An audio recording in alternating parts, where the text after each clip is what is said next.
How's everybody doing today? Welcome back to the channel. So in this video, we're going to be talking about the overall markets and if investing right now is a very bad time because of how everything is so expensive. And supposedly, according to this article that specifically caught my mind, was basically from Cramer from CNBC saying that this market is the most speculative he's ever seen, like basically in his life, which is actually it's pretty crazy thing to say. I don't know if he actually meant it, but that is that. So we're going to be talking about, is it actually the most overvalued, and is it even a bubble? So we're going to be talking about that in this video. Right before we jump into it, make sure to sign up for Webull. If you guys click down below, you get 4 free stocks. So if you haven't signed up for Webull already, you have to live in the US. That's the only requirement. But if you do, make sure to sign up if you haven't already. 2 of those stocks can be worth up to $1,600. Definitely recommend it. So the Dow 30 just yesterday broke 30,000 for the first time in its history. So that is freaking crazy. And obviously the S&P as well, I believe, hit an all-time high. Now the crazy thing about this is that obviously unemployment is huge right now, and the economy isn't its best in terms of not the stock market, not the markets, but in terms of the individual person, right?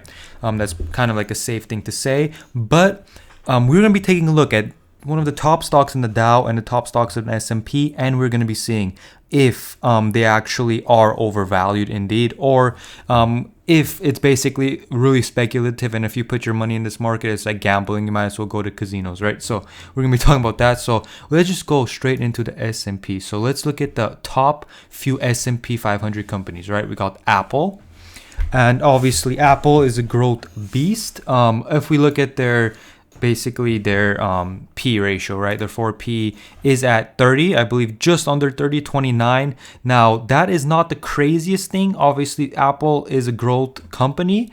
They're growing pretty crazily, and they have, I believe, one of the best balance sheets in the world. So if you're investing in Apple, you know they're very, very far from going anywhere near bankruptcy. And you know they have enough money to continue growing and buying new companies, expanding, etc., etc.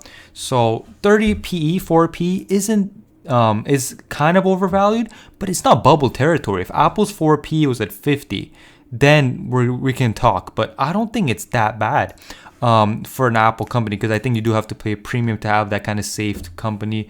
And I believe they pay small dividend as well, of like 0.5%. I could be wrong. Yeah, about 0.5%. So next, Microsoft. Let's look at MSoft. Like the thing is, right? Because what we've seen is that a lot of companies or basically the stock market, all the money has shifted basically to these tech companies, right? We got the top 6 companies, all tech related. The 7th is just Berkshire Hathaway that owns Apple. Johnson & Johnson is the only company, is 8th. It's only at 360 billion. It's not directly a tech company. And then 9 is not a tech company. But then 10 is also a tech company. Like Nvidia came out of nowhere. So these companies are really driving the whole market up a lot. Microsoft right now, 4P of 31. It's pretty expensive.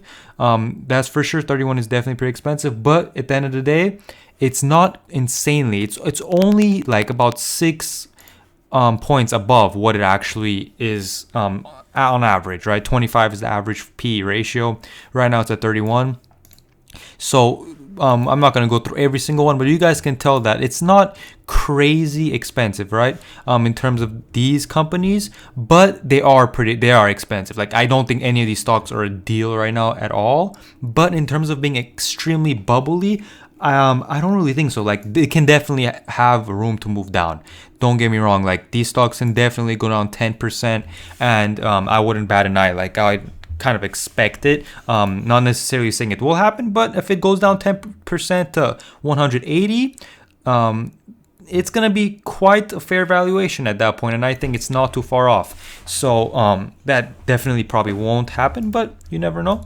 The thing about what he's saying, right? If you know Cramer, he's been around for like a long time. So he's went through the 2000 tech bubble, 2001, 2000 tech bubble, right? Those companies that people were buying at that point, that was complete bubbly, right? That's when you actually buy companies that have no revenues at all. So for example, when you say speculative, right? When you're speculating for something, you're saying that, oh, I think this stock that has almost no revenues, nothing, is gonna triple, quadruple, and start making insane revenues out of nowhere. But you kind of like, not necessarily conspiracy, but you're looking towards it, and you definitely think it'll happen. The risk is at 100%. It's almost as if you went to the roulette table, right? So that's what they mean by speculation, is that people just dumping money there, right? That isn't necessarily happening here, in my opinion. I think a lot of people are just throwing money, and definitely a mixture of all the money that's being inflated in the market, as well as the Fed is giving out and giving low interest rates, etc., etc. Like we look at NEO, for example, stocks like this, where they are so they have potential, and it's not necessarily going to the roulette table, right? But you look at, they have nowhere near profits, and they have no real sign of profitability. They have 7 billion in revenue. That's still a pretty good amount. Like 7 billion in revenue, at the end of the day, you're generating $7 billion in money coming in. Now the money's not coming out the other end, right, in terms of profit, but you're still generating 7 billion, and eventually that could definitely lead to profit. Now I don't know when. It's definitely on a limb here for the stock to be up from 2 to 50, and I don't want you guys buying it at $53 if you're watching this video, but that's that, right? So it's obviously towards bubble territory, but stocks like these that are like really popular aren't necessarily complete speculation at this point, because they actually are providing revenues. In the year like 2000, companies were trading for such a high valuation for billions of dollars when they weren't even having anything to sell yet. So that is complete like speculation at that point. So I don't really know if he meant this, but that is that. Now, is the stock in a complete bubble territory? In my opinion, I don't. I think it's heading that way if it continues like this. But I definitely see this market, unless obviously the Fed gives an insane stimulus next year.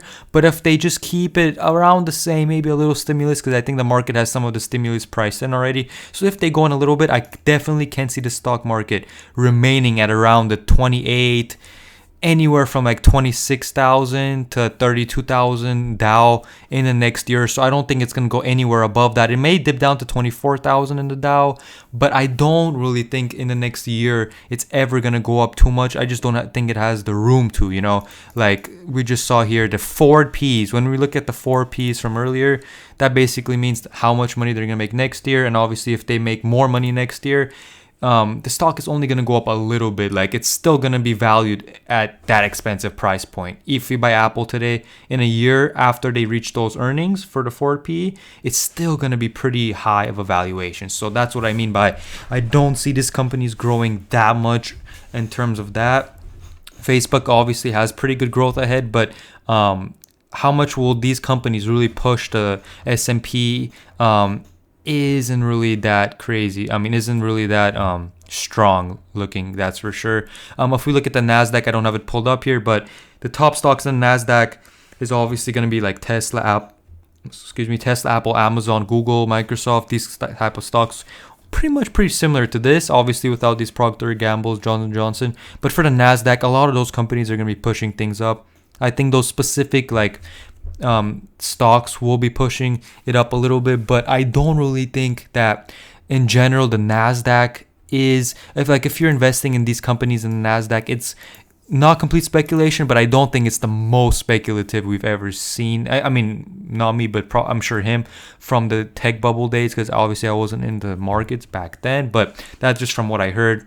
These are ridiculous, he said. He's not but added, it's not 1999, referring to the dot-com bubble that later burst. Investors just like Tesla, he contended, the strong shares that moved Tuesday push it above 500 billion. That is that. He said these are ridiculous moves, but it's not like it was in 1999. Yeah, that's for sure. Obviously, Tesla stock, I do think it's going to be continuing to do really, really great, but we don't know that and what will happen in the short term, right? So yeah, that is pretty much it for this video. I don't really think it's insanely speculative, like, but definitely there's a lot of stocks like in the S&P and the Nasdaq that are definitely overvalued. So if you're just throwing your money out there thinking it's gonna be free money, oh man, I don't think that's gonna be the play right now. Personally, like, these safe kind of stocks are probably that are beaten down quite a bit are probably the way to go. Like, I don't want to say airlines and stuff like that, but because those have risen quite a bit, but there are definitely stocks out there that are kind of like staple stocks that always do good and will continue to do good, but are down massively. Like, I made a video quite a while back talking about REITs and like home like real estate stocks, right? And a lot of those stocks were beaten down so much. I bought into some of those stocks, right? Just as kind of like a safety play. And those have risen quite a bit because obviously if you buy good real estate stocks, those bounce back. And those are doing quite well recently. So like stocks like those, maybe in my opinion, and retail, some specific retail. I don't like the retail sector long term, but right now, if you want like a 1 year play, probably like getting into those like safe stocks, maybe airlines, etc., retail stuff like that, specific restaurants, maybe to play, because they might be down 50% this year, but in a year or two they have a good enough user base that they're going to come back pretty nicely. And I think that's going to be a lot less risky than jumping into these big tech stocks right now, especially like Amazon, stuff like that. Not that Amazon will be bad purchase long term, but in today's day and age, it might be. So hopefully you guys enjoyed. If you haven't already, make sure to subscribe to this channel. I'm trying to hit 600 subscribers by the end of the year, and I'll see you on my next video.